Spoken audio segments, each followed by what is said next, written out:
रामचंद्राय वेदसे रघुनाथाय नाथाय सीताय पतये नमः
ಎಲ್ಲವನ್ನು ಹೊಕ್ಕು ಎಲ್ಲವನ್ನು ಮಿಕ್ಕು ಅಣೋರಳಿಯನು ಮಹತೋವೈಭವರಾದಂತ ಶ್ರೀರಾಮಚಂದ್ರ ನಿನ್ನಡಿದ ಅವರಿಗೆ ಅನಂತ ವಂದನೆ ಪ್ರಭು.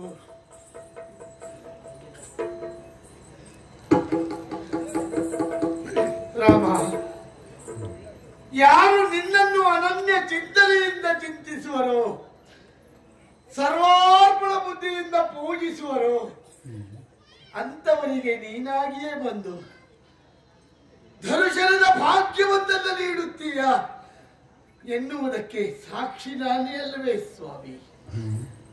ಅಂದೊಂದು ಕಾಲ ಮರದ ಮೇಲೆ ಒಟುವಾಗಿ ಕುಳಿತಿರ್ಪೆ ನಾನು. ಶುಭವಾಣಿ ಒಂದು ಕೇಳಿಸಿತು ನನಗೆ. ಕಂಡೆಯ ಅನುಜ ಲಕ್ಷ್ಮಣ, ಆ ವಟುವಿನ ಕಿವಿಯಲ್ಲಿರುವಂತಹ ಒಂಟಿ ಸೂರ್ಯ ಪ್ರಕಾಶದಂತೆ ಮಿನುಗುತ್ತಿದೆ. ಬಂಗಾರದ ಯಜ್ಞೋಪವೀತವನ್ನು ನೋಡು, ಇವನೊಬ್ಬ ಜ್ಞಾನಿಯಬಹುದು ಎನ್ನುವಂತ